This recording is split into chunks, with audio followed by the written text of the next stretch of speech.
Ladies and gentlemen, welcome back into the Couch Experts podcast. This is the week 2 edition, actually take 2 of the week 2 edition. I am your host, Zane Alley. I'm here with Mr. Jamari Moore. Mr. Jamari Moore, tell me about your week, buddy. How was the first week of college football and just life in general? So if we get into life in general, it's been pretty busy. We just got back into school. For those of you who don't know, Mr. Zane and I are educators, so I teach high schoolers. Zane teach 8th grade, right? So he starts back this week. I started back like 2 weeks ago, and it is chaotic. It's crazy. I love my kids. I'm just busy doing a lot outside of this. I'm coaching football as well. So football season keeps me afloat during this time of year. It gets crazy. And I really appreciate the support from episode 1.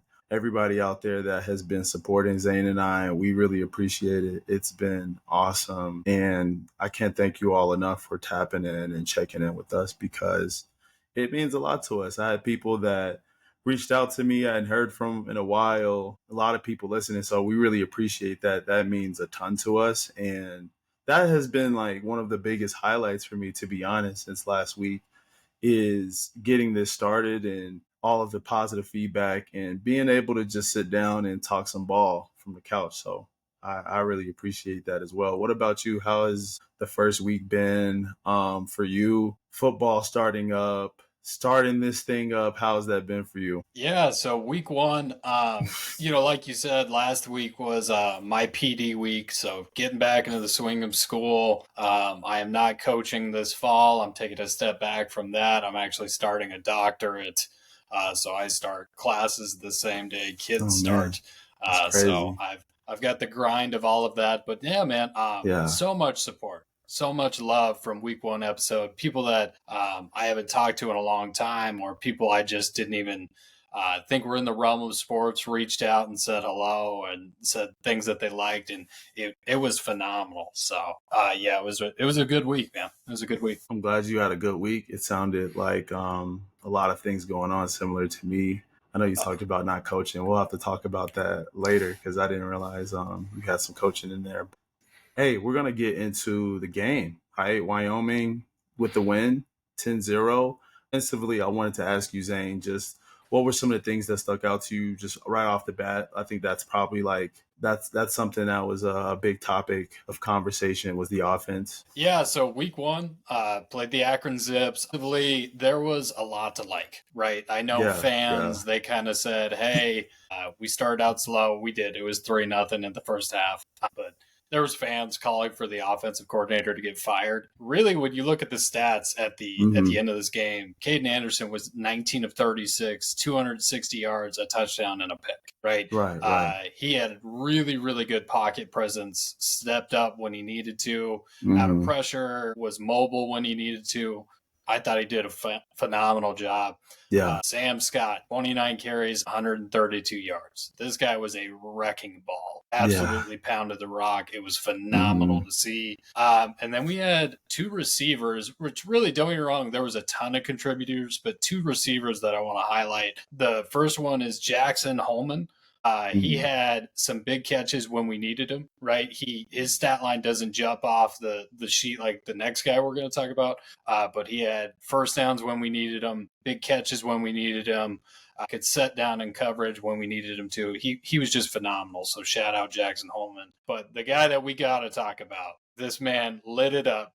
8 catches, 190 yards. This is a kid from Chicago, actually. And for anybody that doesn't know, Jamari is from Chicago. Jamari, I want to get your take on Chris Durr coming out of Chicago. He was a pretty highly touted prospect, 3-star kid. Going from Chicago to Laramie, Wyoming, that's got to be a shell shock. There's got to be some culture shock associated with that. Talk to us a little bit about Chris Durr, the prospect, and Chris Durr, the man, coming to Wyoming. So from the man perspective starting off, you are absolutely right. Huge culture shock. Chicago, it's a really big population. A lot of people geographically, it's very different. Weather's different.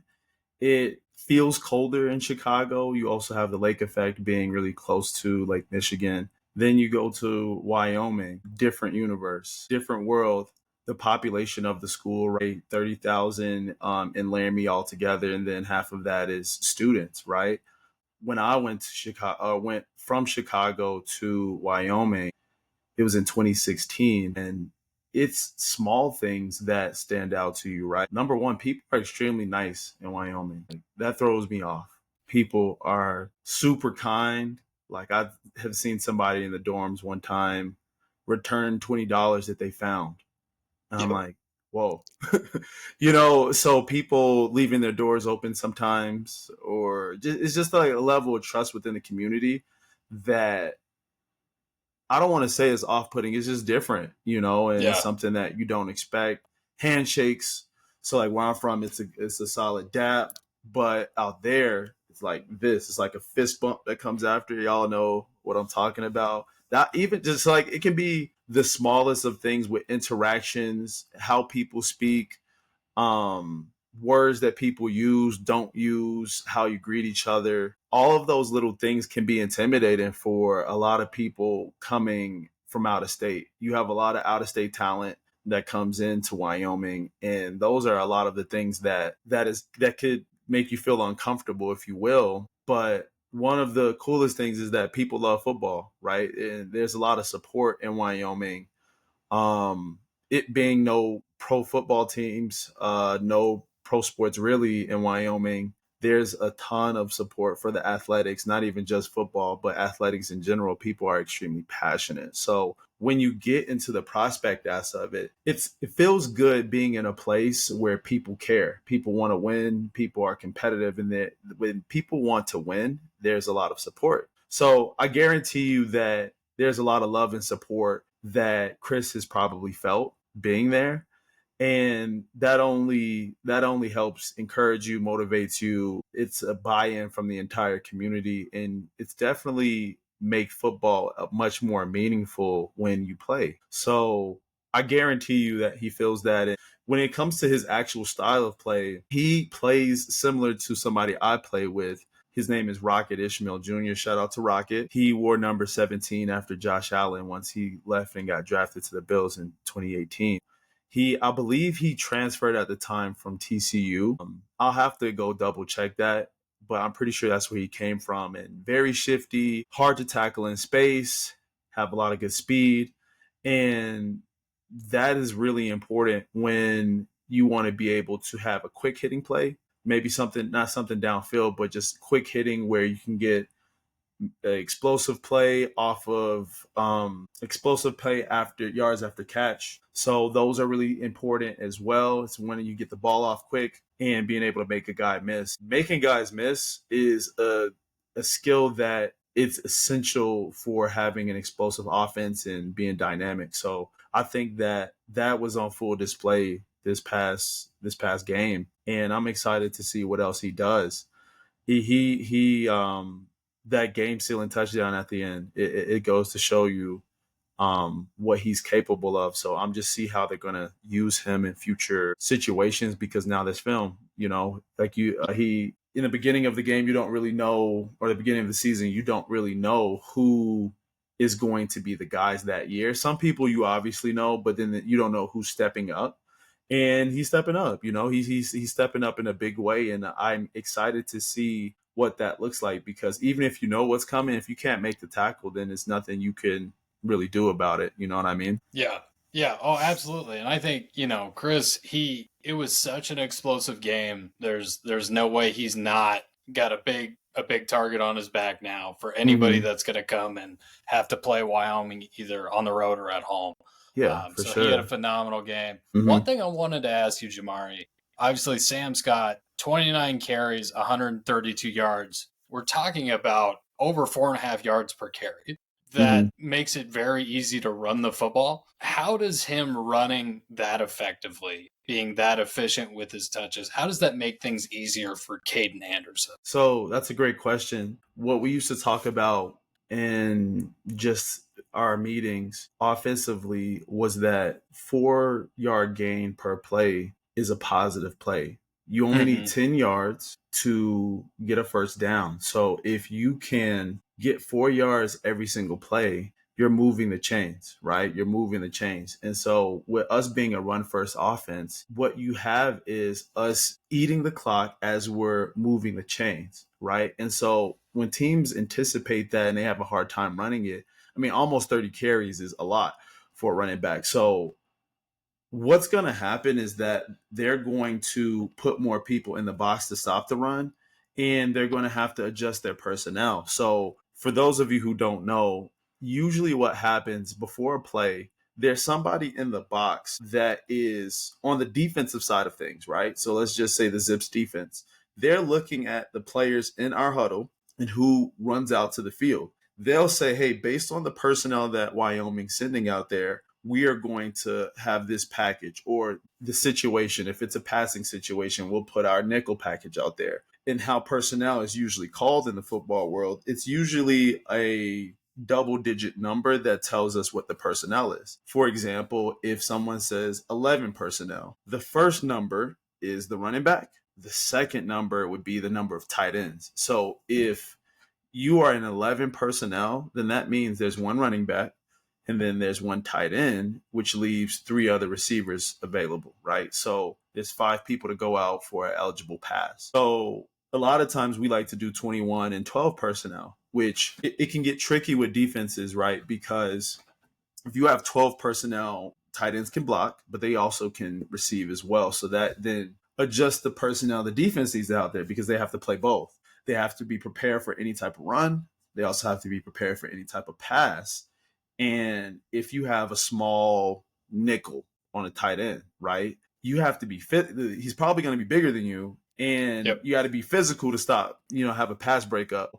It really changes looks defensively that then allows Caden to be able to exploit their pass coverage, whether they're in man coverage, be able to exploit that with size differences with the personnel that we have. So if we have big tight ends, that'd be nice, easy targets. If they have a double high look, so either cover 4, cover 2, cover 6, that takes a person out of the box but supports the pass more. Now they're in a single high look. They're rolling that safety down, where now they're extra run support, but it might be weaker in the pass depending on the personnel. So in short, I think that because they would have to focus on the run, it opens up mismatches from a defensive perspective. So I think that is like really a big strength of being able to run the ball. Yeah. And I think you're right. I think a lot of fans, I saw the tweets. People were saying, oh, the offensive coordinator needs to be fired in the first half.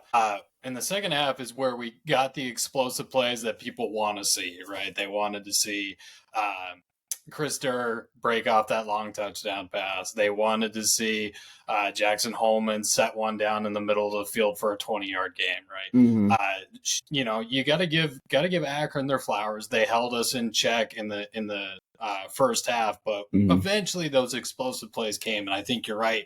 Competition's only going to get better from here, and so the more explosive that we can be, the better off we're going to be, just in general. Anything else to add from the offensive side of the ball? Well, I had a question for you, actually.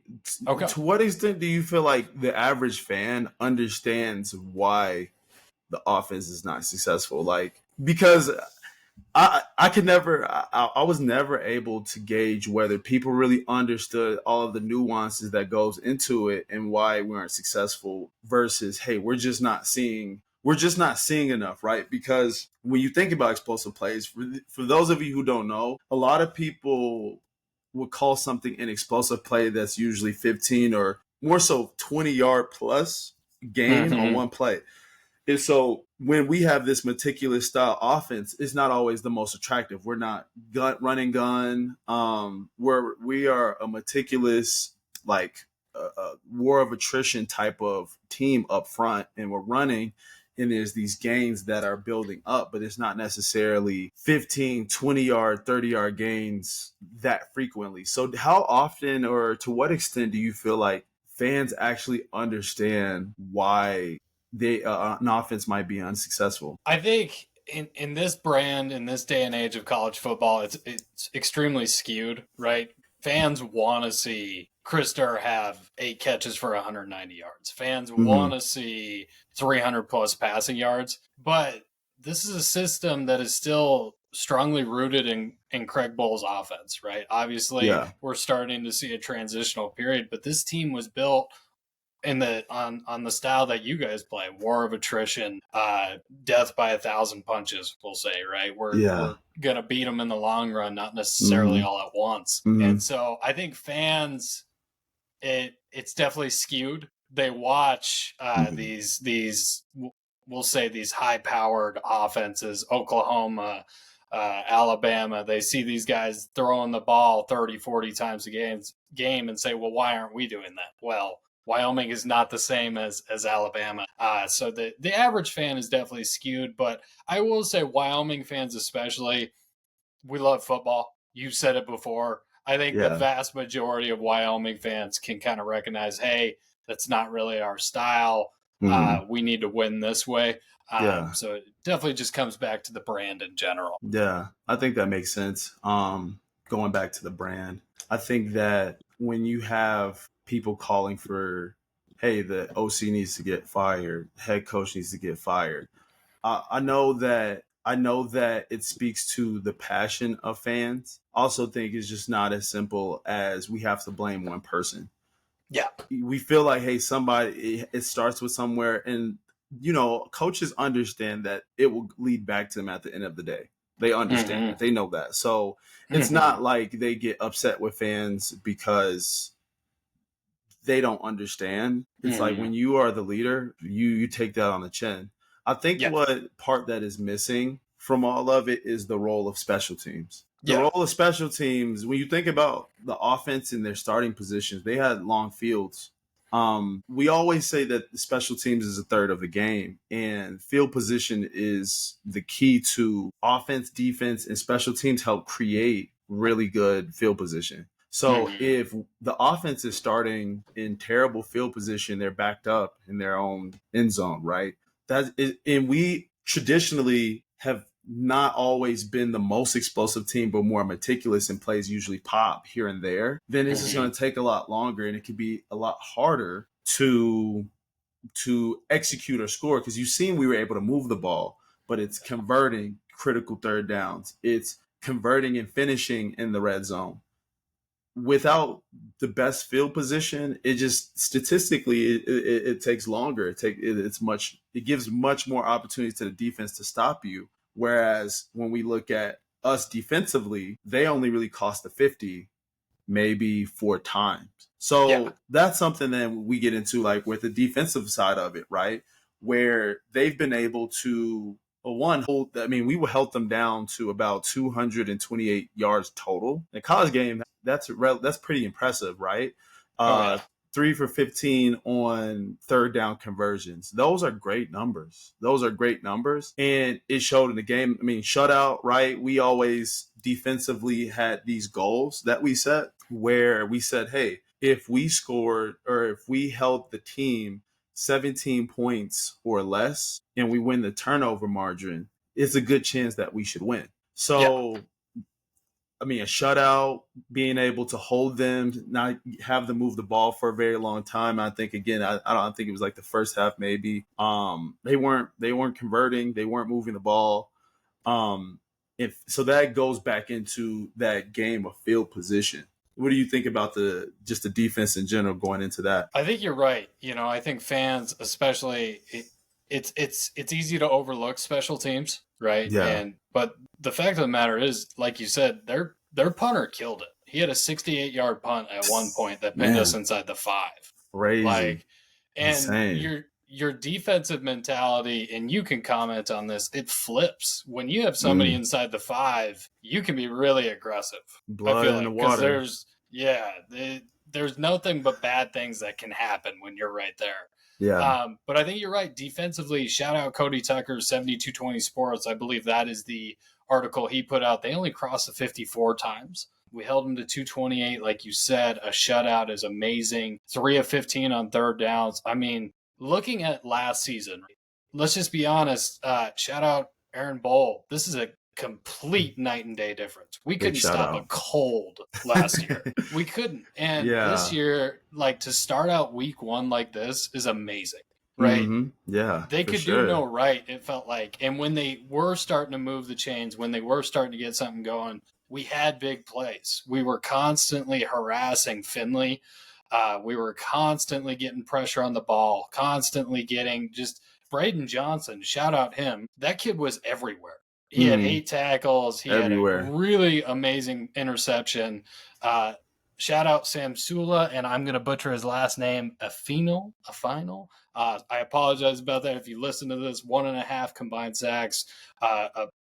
Those guys were awesome, but we just got pressure on him without really blitzing, right? And that, I got to get your comment on that, Jamari, because that has to make such a huge difference, and it's got to change your game plan from Aaron Bull's perspective. When he doesn't have to draw up plays for blitz, he just gets naturally pressured. That's got to be huge, right? Yeah, absolutely. When you look back to our previous point about them not being able to cover much last season, when you're able to get home with the guys up front, right? We are in a 4-3, right? We've been pretty much a 4-3 team for a long time.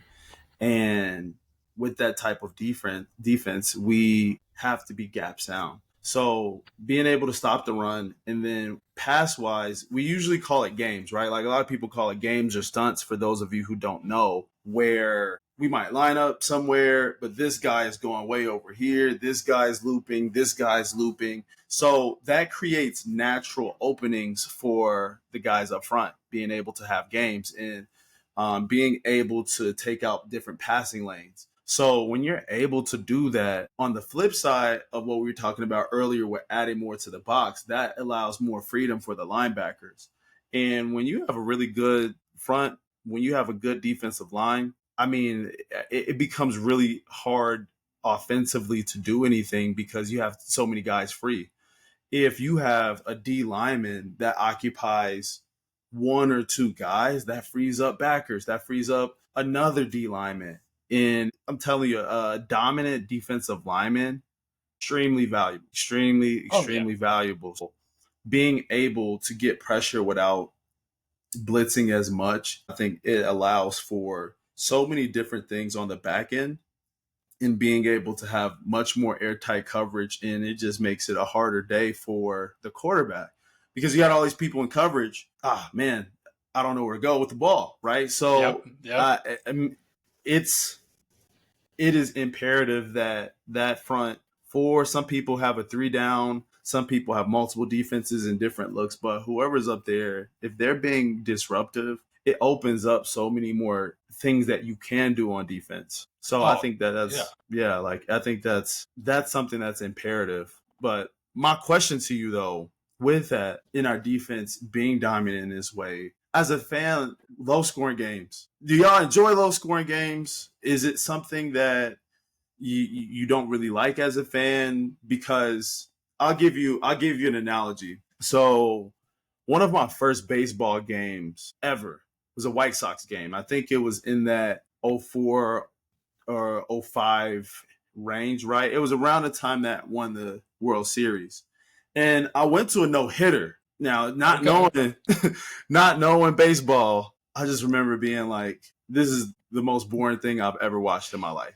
Like not like understanding the no hitter today, I'm like, wow, like that's crazy. But at the Yeah. time, I'm like, this is so boring. Why am I like I'm never going to another baseball game again. But it was a no hitter, right? So as a fan, how like do you feel like people enjoy seeing low scoring games, shutouts, and enjoy watching defense, or do you feel like it's more catered to offense and scoring is more entertaining? What do you think? Yeah, kind of to come back to it, today's day and age in college football, it's very different. People want to see high-powered offenses, and I think it kind of circles back to you with baseball, your first baseball game. If you're a casual fan of the game, 3-0 at halftime, you're looking for the bar. You know what I mean? You're like, I don't want Yeah. to be here. For anybody else that has some knowledge with the game like me, I'm not near on the level that you were. I played a little bit, but my focus was on the defensive side of the ball. I was a linebacker. And so I appreciate a 3-0 game because you know the work that's going in on that defensive side on both sides, right?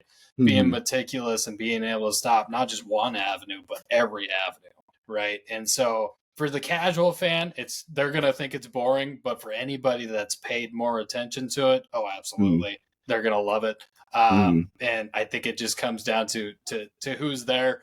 Some fans you're just never going to satisfy with a 3-0 game, and that's okay. Right. Yeah, that makes sense. I always wondered that because, again, a shutout is great, especially in college football. I mean, less than 300 yards total for an offense. That was a pretty, a dominant display with our defense. Is just at the end of the day, going back to the offense real quick, we're going to play teams that are a little bit more competitive, that are more challenging, have more offensive weapons. And when you look at the schedule ahead, we have to be able to get more points on the board because 17 points or less, I think that's reasonable for any college team, right? I think that if you aren't scoring more than that, then, that other defense probably had influence with that. So the margin for error is small. The margin of error for small. And when you look at the defense, 0 penalties on defense, right? Zero. Whereas on offense, we had some struggles, and that's what we're talking about, right? When you look at the margin for error against good teams, really good teams especially, those mistakes can't happen because then it starts to add a lot more pressure on every single play, on every single third down, right? I used to coach with a coach down in Cheyenne Central. His name is Mike Apodaca. Shout out to Mike, right? And everybody there. We had lost a close game. And I think it was against East, maybe, right? It was either against East or I don't know if it was Thunder Basin. I'm not really sure. But we lost a close game. And in the locker room, he said, hey, if everything depends on this last play, then more often than not, your heart will be broken in those situations where it's all depending on one last play. Statistically speaking, Hail Marys, right? Like it's very rare that they're successful. So then you have to look at how do we get into that position, right? What are the things that led up the moments, the mistakes, the misassignments, all of those missed opportunities that lead up to you having to depend on this one play. So when you look at this game, and I want you to maybe talk a little bit more about is all of the missed opportunities that now is adding pressure to converting, catching a pass, right? Doing something in the end zone. Like talk to me a little bit about some of those missed opportunities you might have noticed. Yeah, this is one thing that I wanted to highlight with the fans right out of the gate. I know people were saying, "Oh, it was only 10-0. This was Akron." We're 3 or 4 plays away from this being a 17-point plus win. We really are. Mm-hmm. There was a throw Aiden Anderson had to J Mike it was an easy first down, and he put it 12 inches behind J Mike. Right. Like that's all it was. 12 inches right there. We're in field goal territory, have a new set of downs. That right there, we're looking at 3 more points. We had a ball deflected for tip drill interception. Not even on Caden, right? Just a good hands-on play by a defender. Got it tipped up in the air, and it was a pick there. So we're talking 3 or 4 plays where this is not only a convincing win, it's a substantial. And so I think you're absolutely right. It's a war of attrition, like we talked. It's little mistakes that culminate over time, and that's kind of what this game turned into. And I think the thing that I want to tell fans the most is that they are little mistakes. We just happen to have our little mistakes at key points in the game. You take those out, this is a very different win. Very different win. Jamari, from a player perspective, how important is it, or I guess, how much does it affect you for you to drive down the field and for one throw that's 12 inches off, or one run where you had just had 4 yards per carry and now all of a sudden you have a loss of 2 yards? You go from just one mistake, you're in field goal territory, to now having to punt. How much does that affect the offense? That's a great question. You really have to have a mature team, mature offense when things like that happen. because it is easy to look at a play and see what it could have been and blame one person. But there's a large amount of mistakes that happen throughout a game where good teams are able to respond. I look at, maybe not as an example for college football or from college football, but maybe a one from the pros. When you watch the Kansas City Chiefs, no matter how bad they're playing or how many mistakes they make, you can tell that they, using their championship mentality and that DNA, like, you can tell that somebody scoring, them messing up a play, a turnover, doesn't rattle them. Mm-hmm. And I think that when you have those mistakes that take you out of scoring or conversion, it can rattle people. It can rattle teams. That doubt can creep in, doubt, can we actually do it, right? And so it takes a lot of maturity to still actually keep pushing and working through. And so that was the encouraging part for me, was that I felt like when it was time to, hey, we really need to get something done here, towards the end of the game, it started to pick up. And so it's really important that it starts early because, if it starts early, then there's less pressure later on in these end of game situations to make something happen when you can go any way. If you're moving the ball, you're executing, you're converting, then a mistake happens. You're like, okay, it's a mistake, but we're still in the game. We can still go. So it takes a lot of maturity in a team to still continue to stay in it, have short-term memory with the play, and keep going. Because there's this saying there's a couple of sayings actually, but hey, you can't let the same play beat you twice, which happens to a lot of people, right? A mistake happens, a turnover happens, and now it shifts the momentum, it shifts the mood, it shifts the vibe.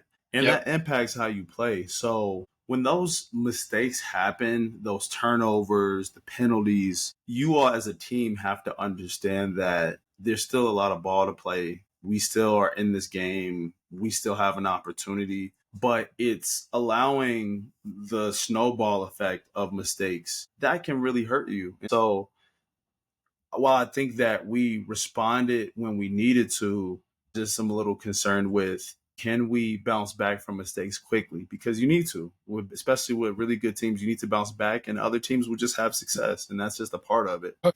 Yeah, and I think honestly, I think we did really well. Like you said, I do think there was execution, but I think overall this was a phenomenal team win. What I want to do now, I'm not going to read them all off like last week. I'll put them up on the screen for anybody watching on YouTube.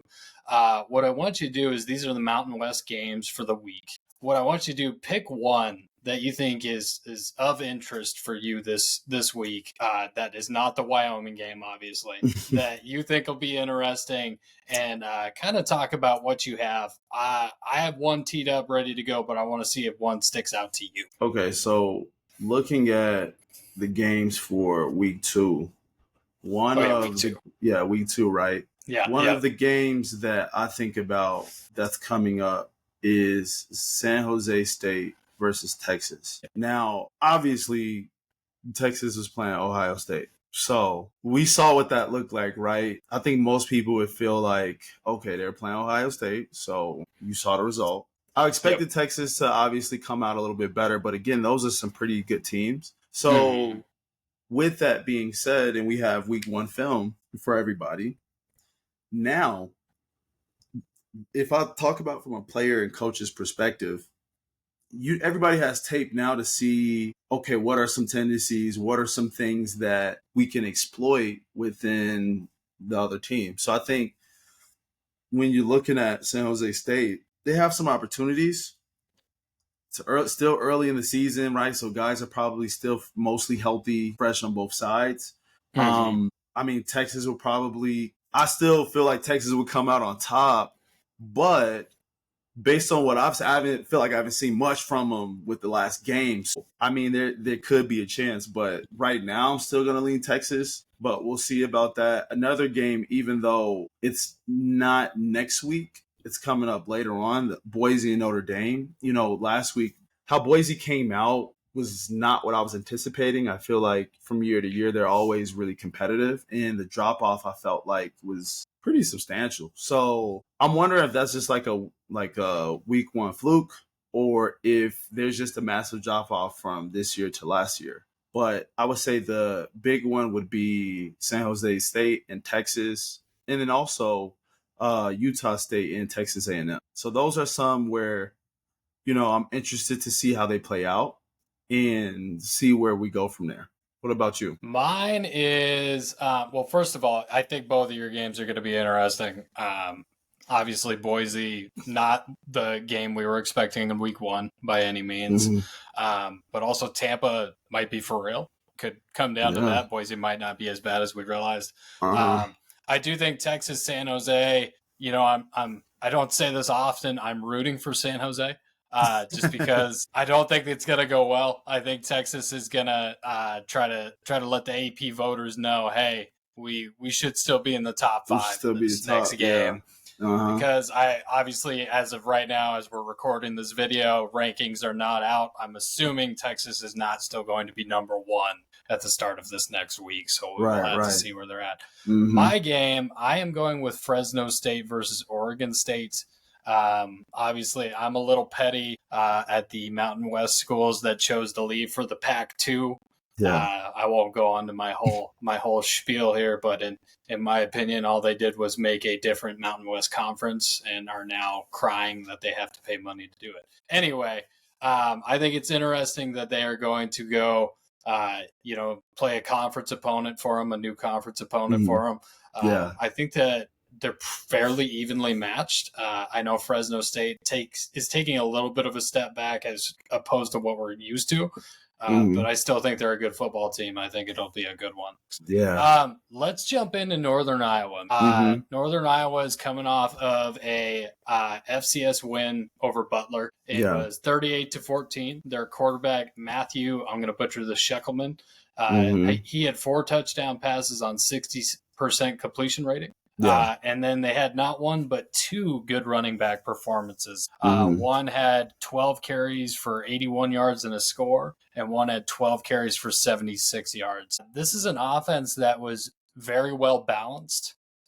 They were able to move, they had 25 passing plays, 31 rushing plays. From a defensive perspective, really quickly, how does that change, I guess, how you plan for a team when you know that they're going to come out more balanced? Because now you can't just hone in on one thing. You've now got to split your time up between everything. So I believe that when you look at it from a defensive perspective and you have a team that is relatively balanced, 4 touchdown passes, 60% completion, that's pretty good. I think that you want to make the quarterback uncomfortable. You got to make him uncomfortable. And you stop the run first, right? You got to stop the run, because if you can't stop the run, not only does it open everything else up, but they control the line of scrimmage. And that's the most important thing, offense or defensively, is controlling the line of scrimmage. And so that's the priority first, stopping the run. And then when you get to the pass, you need to be able to put them in predictable pass situations while also making the quarterback uncomfortable. So we have to get home. We have to make it to the backfield. We maybe need to blitz, right? Make the quarterback uncomfortable, because those hits, they stick with those quarterbacks. And it's a psychological thing. So I really believe that we need to make sure that we're A, stopping the run, and B, making that quarterback really uncomfortable, getting some hits on him, because that's going to impact what he's seeing, what he's feeling, and that's going to make him make poor decisions. And so I think that is going to be something that's really critical for our our defense to consider. And then make sure we're tackling. I think we got to make sure we tackle as well. Good tackling. Yep. Yeah. No, I think you're absolutely right, man. I think you're absolutely right. Really quick, what I want to do, we did this segment last week. I really like it. Fans, if you guys like it, or if you don't like it, let us know. Give me your score prediction for Wyoming versus Northern Iowa. And then what is your one key to the game? What does Wyoming have to do for us to get that W against Northern Iowa? Okay. That's a good question. So to give you a little context, when I played, I'm hoping this doesn't happen, but I felt like this happened when I played, where we saw a team that we felt like, yes, we should win this game. Hey, this is a winnable game. It wasn't one of those games where it was like, hey, we're getting ready to play, I don't know, Boise, right? Or we're getting ready to play Oregon. We need to bring everything that we got, right? It's like, oh Yep. no, we're playing Northern Iowa, like we should win this game. Now, coaches never put it out that way. Coaches Yeah. never express it that way, but I feel like that mentality allowed us or put us in a situation where we're now playing at a level that may be below what we can do, and we Playing adjust to down a our level. opponents. Yeah, so I think that hopefully that doesn't creep in, because if that creeps in, I see the game being 24 or 28-14 Wyoming. Okay. I still think we can win the game, and we will, but I feel like it might be closer than what people might think. Okay. And as you see, they do have a pretty dynamic offense. Now, will they continue to make big plays? I feel like in that game that they had against Butler, big plays were something that was a common theme in explosive plays. So then it's Yep. like, can they still move the ball without those, right? If we take those Yep. away. But I think that we have to understand that we can't play down, and it's 1-0 at the end of the day, right? That's what coach used to always say, is that, hey, this week we got to be 1-0. So what happened Yep. last week, we can't worry about it. Can't worry about 2 weeks from now. We have to worry about what's in front of us. So I think one of the keys for us is going to be making sure that we're playing to our best ability, not hurting ourselves, not playing down to our competition. I think it's really important that we play our best football and stay disciplined, right? I think staying disciplined on defense was extremely helpful, not giving out free yardage. Yeah. That's going to, Yeah. like, so if I had to consolidate it, it's really playing discipline. That is, like, I think the biggest key is discipline, minimizing penalties on our end, defensively and offensively. And like we talked about on defense, we need to make sure we make that QB uncomfortable. I think there's plenty of opportunities for us to score. Yeah.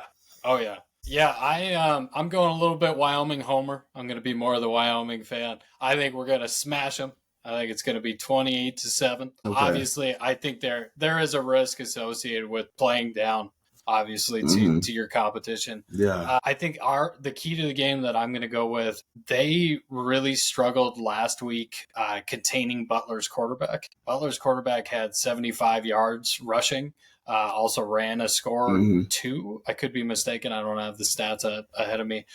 They really let that quarterback run wild. So I think Right. the key for us is to let Anderson do his thing. Mm-hmm. Allow him to step up in the pocket if he feels like if that's what's right.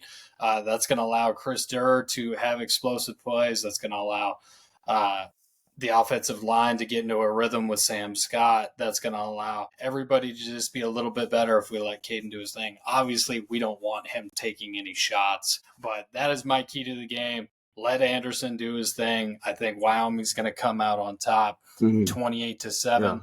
Yeah. From there, Jamari, let's jump into the fun stuff, man. Obviously, we're excited about Wyoming football. Yeah. Let's get into the couch question of the week and kind of what you came up with. Yeah, so for those of you out there listening, we usually try to end with something we like to call the couch question of the week.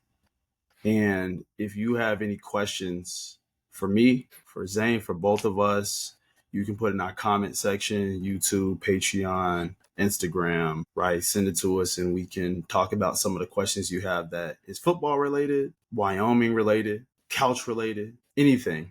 I have one for Zane. Zane, if there was an emergency situation where you're at the game or you're on the sideline and they need you to suit up, I know you talked about you playing. So we want you to tell the fans out there, what position today would you play? And why do you feel like that would be the best position for you to play if they needed to put you in the game? Are we winning that game? Well, let me preface this. My playing experience ended in 8th grade, so I don't want anybody getting the wrong idea. I played from 3rd grade to 8th grade. I was always like a linebacker. Okay. Who I am now, I'm like 5'11", 190, 195. So I'm pretty your prototypical cornerback size. With that being said, if they put me out there at cornerback, that wide receiver is going to have 300 yards, 4 touchdowns, and I'm not only in my bench, they're cutting me. Aaron Bull is going to be like, "Get your stuff, you're done here." So, yeah, the best position for me to play. I'm the size of a cornerback, but I think left bench would probably be my best spot. Maybe right bench. We'll just have to see what's out there, but. Yeah, I think that's a good couch question of the week. That one's funny. If we get into an emergency situation where they need to start me, we're in a dire spot though. That's a not tough good. spot. So It's like they don't have anybody, huh? I was gonna say So hey, they are grasping at straws gasping for at sure. straws. That's funny. So I think what about you, man? Yeah, if I had to go back, right? Because if those of you who remember from the previous episode, I had mentioned that I had played on both sides of the ball. I spent the last 3 years on offense, and it was really fun. But I would want to go back to defense, right? I'm about 6'1", 6'2" on a good day with some cleats. Yep. About 250 pounds right now, so I feel pretty good still. I would obviously have to train a little differently to be in football shape and get certain amount of strength back, but I feel like I can move all right, relatively quick. But that's probably what I'll do is defense, probably go back to linebacker. I love linebacker, special position. Shout out Death Row, all those boys from Ben Wisdorf, Logan Wilson, Cash Malawiya. It is a bunch of Ryan, Tim like it's a bunch of guys that I can list. Say, Lucas Waka. When you played, dude, if you came in as a linebacker, like the time period that you played, like that linebacker room would have been tough to make a name. Yeah, like great guys, Chad Muma, Chavez. Like we had. Linebackers, I feel like I've had the privilege of playing with a bunch of guys. Think of Jalen Ortiz. He had some nickel stuff. Like it was just a lot of guys that I looked up to and, was just grateful that I got a chance to play with a lot of those guys. Easton Gibbs. Oh, yeah. Got a chance to play with him. Easton's awesome. And there's just a ton of guys that's probably missed. Oh, Adam Pelipel, AP, smartest linebacker. AP is one of the smartest linebackers I ever played with. Okay. Definitely linebacker. Like I miss linebackers. I miss Death Row. That's what we used to go by. A lot of good guys. A lot of good guys. I like your odds of us still winning the game if you've got to go out there versus me. Yeah, I think we'd be okay. Yeah, don't get me wrong. Cool. I think maybe the cardio isn't quite where either one of us need it to be, but yeah. Well, sweet, man. So that kind of wraps it up for episode 2. How is one thing I wanted to let the people know? Fantasy football season is upon us. I am a Broncos fan. Mr. Jamari Moore here. He is a Chicago Bears fan. We're both quietly Bear down. We're both quietly Buffalo Bills fans for obvious Wyoming reasons, Bills right? Mafia. Bengals. Yeah. So, how's your fantasy team looking, man? You excited to get going? Yeah. So I actually had won my fantasy league last year. So I'm hoping to keep our trophy. Probably by next episode, I'll be able to show you guys what the trophy looks like, and hopefully I can keep it. But my league, I feel pretty good about it. We are in a keepers league, and my keepers are Bijan Robinson and Brock Bowers. So those are two, those are good. Really good guys to build around. But I just want to shout out my whole league and the commissioner. The Battle of Ram Ranch.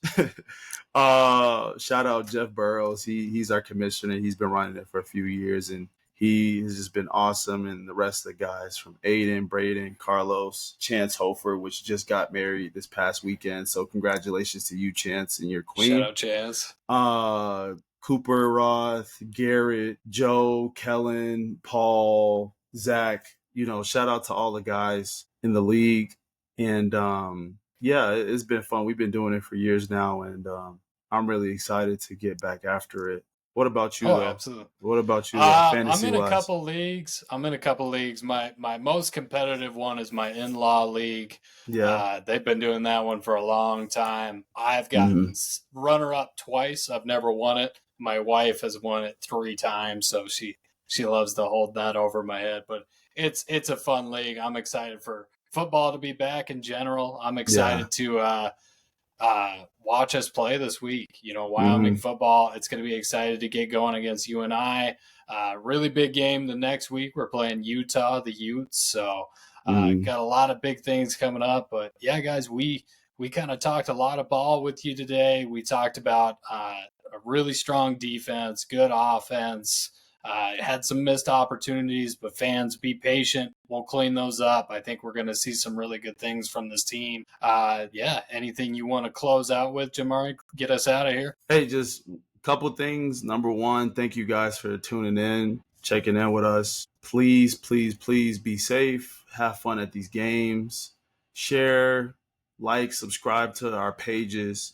And the last thing I'll say is I just want to give a quick shout out to one of my best friends, Elijah Halliburton. Him and his wife get married on this Friday. So, Elijah, Haley, congratulations to you all. By the time we get to episode 3, you guys would have been tied the knot by now. So, I just want to shout out to you guys.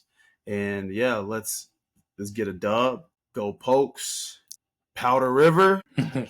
Letterbuck. There we All go. right, y'all, let's Yeah, do it. we The we Couch appreciate Experts. you guys. Thanks so much. Please Appreciate you share us guys. out, and we will see you next week. Peace out, y'all.